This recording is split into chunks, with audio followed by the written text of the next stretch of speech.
We work together in a group called MYCKET, together with a third person called Mariana Alves Silva. And mycket means a lot in Swedish, because that's how we like it. Yeah. Much is more. We started maybe 12 years ago now, and I guess we were all practicing and teaching critical theory at different design and architecture institutions, but we wanted to propose and build more ourselves. So that's how we started. I mean, we did come together by this desire to work together. So it was really from a feeling of joy, and because we got so kind of infatuated with each other. Like I really wow, Thérèse is amazing, Mariana is amazing, and they like me. Let's see what happens when we work together. And I think that kind of, I mean, we all come from a feminist background as well, and to work collectively, it's also a way of saying that this way of having one signature architect on top and then everybody working for this person, and it's usually the signature is patriarch, you know, and we think, no, if we're gonna make architecture differently or in another way, we also can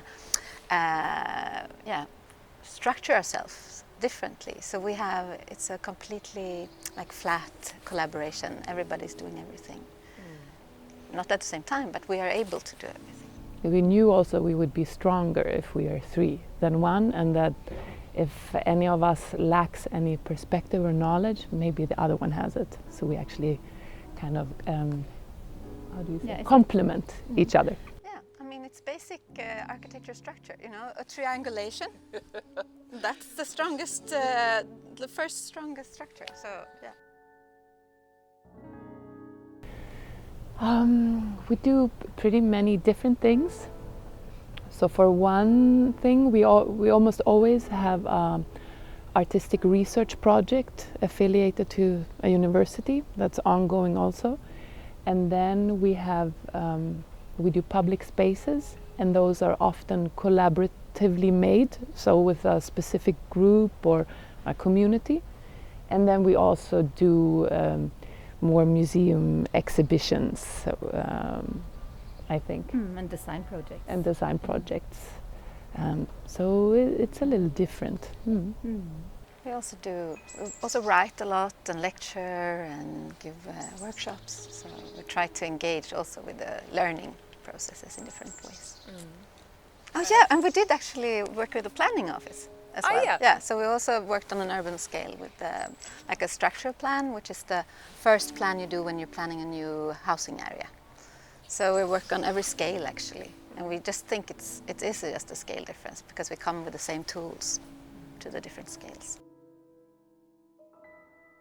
Like for example, when we worked with the structural plan, we worked a lot with the planning office or our colleagues there at the municipality, that they and their body would work differently when looking at the site, when understanding people's needs. And so there we didn't have we read about other people, I mean there we read research instead, but that we also think it's very important that the architect, the planner, the designer, that they and their body might differently take on the task of planning. Yeah. So then that was more the group, whereas in this project, for example, we worked with these 10, 11-year-olds from a youth club that came always, and they were kind of direct, chosen. Yeah. But we also always work with the non-human. So, for instance, in the planning process, we were working very intimately with the site. So the site was actually also a collaborator, and that's how we try to see it, so that everything is animated. Everything has a heart somewhere. So, and we're trying to get in relation with that. So for here, for instance, we were also working with the birds who are occupying the site, and the bees, and like all these other creatures of the animal life, insects and so on. But we're also working with the more imaginatory collaborators.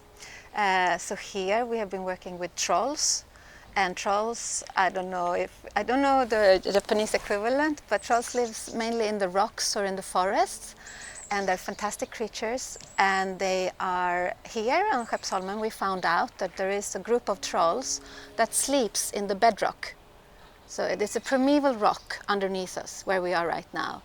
And when we were looking at the geological maps, we found the contours of a group of trolls sleeping. And actually the only thing that comes out of the ground is this ear that we have behind us. So we created this ear. It's the top of an ear of a troll sleeping. So you have to imagine that it's laying down on the side and the ear is sticking up. A little bit like a dog ear or a wolf ear or something.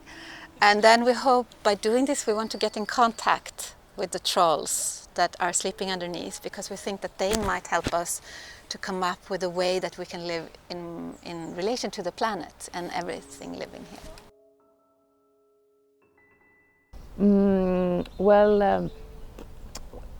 We were invited to make a proposal for the site, and it actually started with us looking at these geological maps of Skeppsholmen, where we found this rock that is, most of Stockholm lies on a rock that's 1,700 million years old, the Urberget, and that we thought that we saw this creation, and we knew we wanted to work with trash, like we mostly do.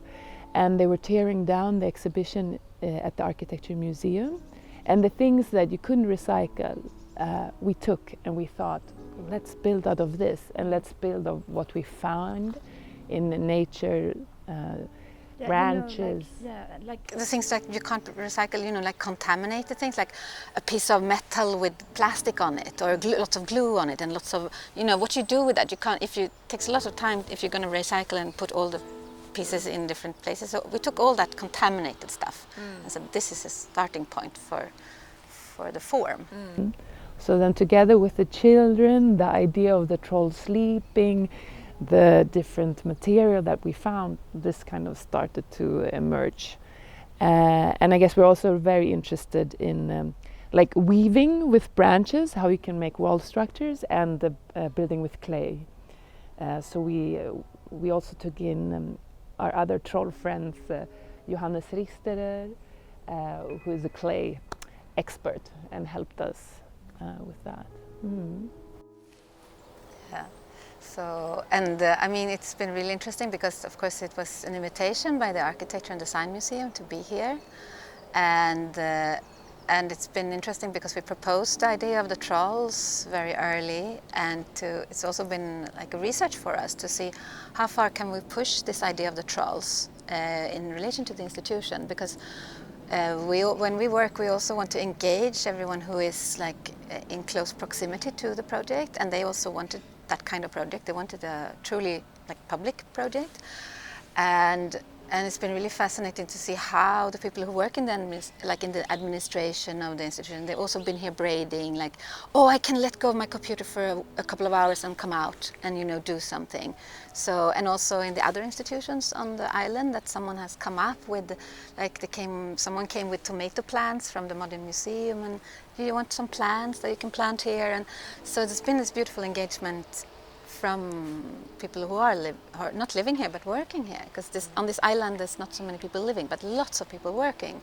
But the institution, there is a dilemma because they're very closed off between the institution. They're trying to overcome that, so we thought maybe our project also could braid in a social sense. So we're braiding very practically, but we're also braiding in the social way, like braiding creatures together. And I think that's also something what we always try to do. Like, we work very materially, but the material we do also have like a more like symbolic meaning. Also, trying to make a difference.